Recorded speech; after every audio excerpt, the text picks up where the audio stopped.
Good morning, it's Jeff here at Budrum. I was out fishing yesterday and got a few fish, and I just want to show you how to bring a fish home and get it in the most premium condition you can possibly get it.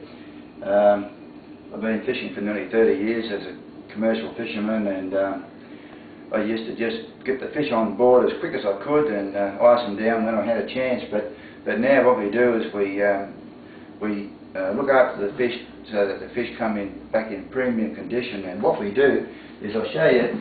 Now this is a couple of fish that I caught yesterday.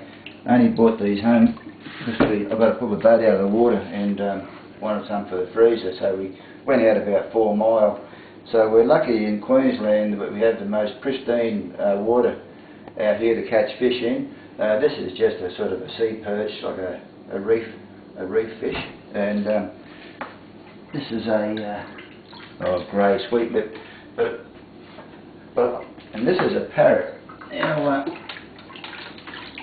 I want to show you. Now you can see this fish has all of its colour, and you can see it's pretty well as stiff as a board. You can hardly bend it.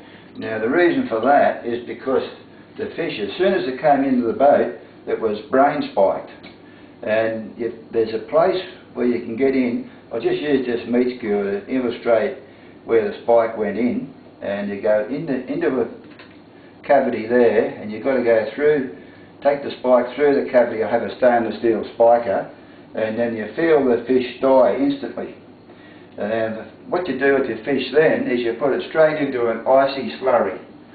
So you have it make a thick ice and water slurry, and put the fish straight into that, and they get their rigor mortis real quick, and as you can see, you can hardly bend it.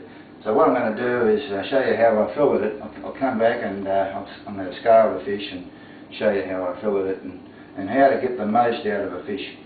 Okay, I'll catch you later. Righto, so we just got this sea perch here. We're just going to knock the fillets off him. I've got a nice sharp knife here. So we're just doing a cut behind the head there, and around there. You can just see that blood ooze out there. You can see how fresh the fish is, and you can see the advantage of keeping the fish, spiking the fish and slurrying the fish, how firm the flesh is.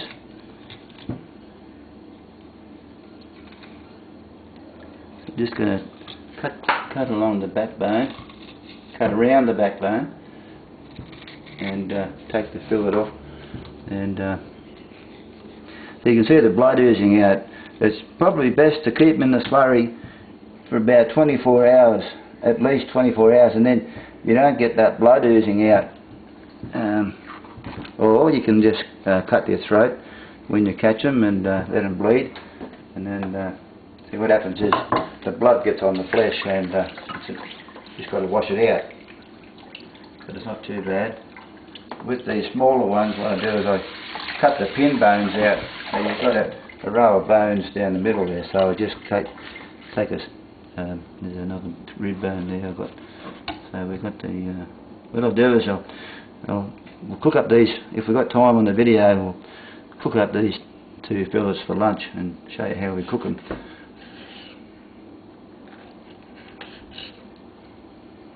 There's a couple of pin bones.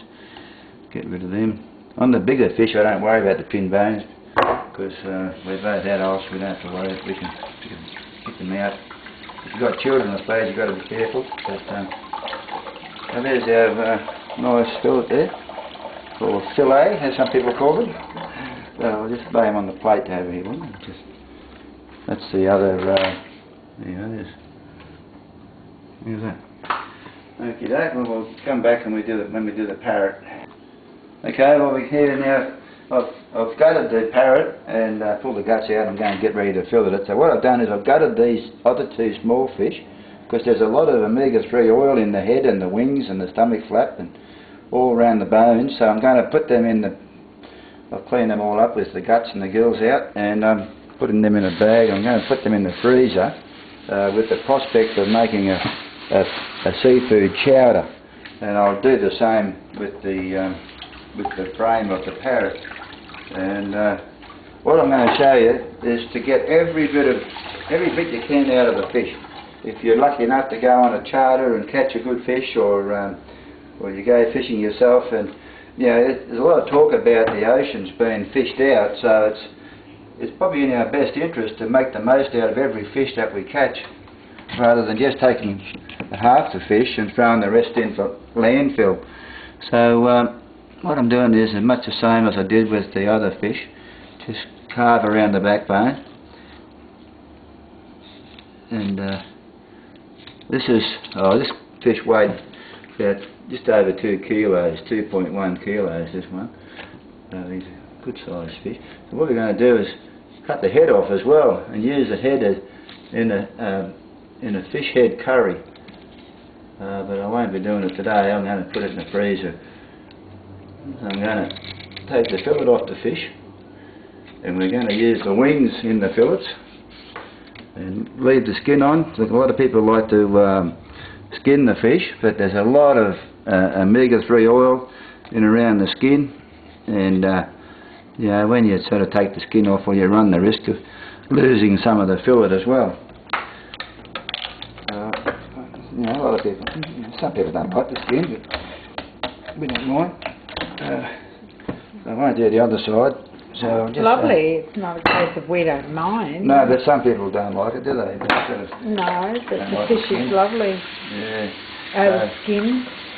So what I've done here is just watch this all the blood. You can see how fresh it is by the colour of the blood. What I'm doing with this one is we find that cut the wing off, cut the fin off it.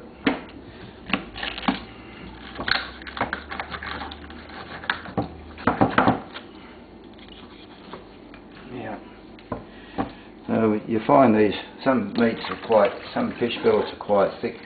So what I do is I slice them on an angle so that your fillet is not as thick as, so that your piece of fish is not all that thick.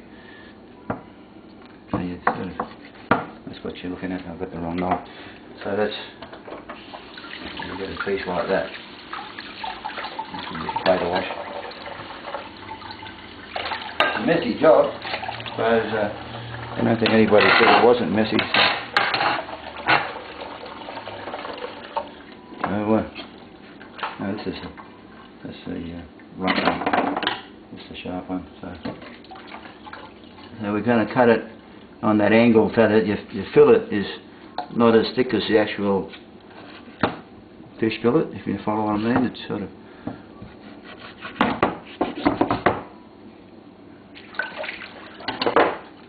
if you cut it square like that, your pieces are quite thick. So this is quite thin and easy to cook.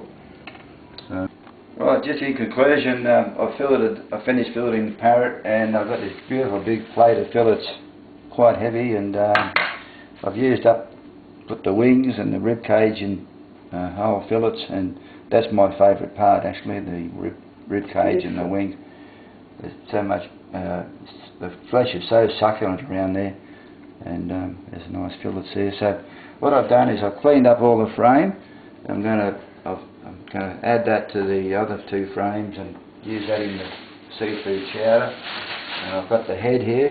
What I've done is cleaned up all the gill area, got rid of all the blood, and when I scaled it, I scaled all the scales from around the head. It doesn't look much, but it's surprising how much meat you get off one fish head, and that'll go into the fish head curry, and we just have to draw straws.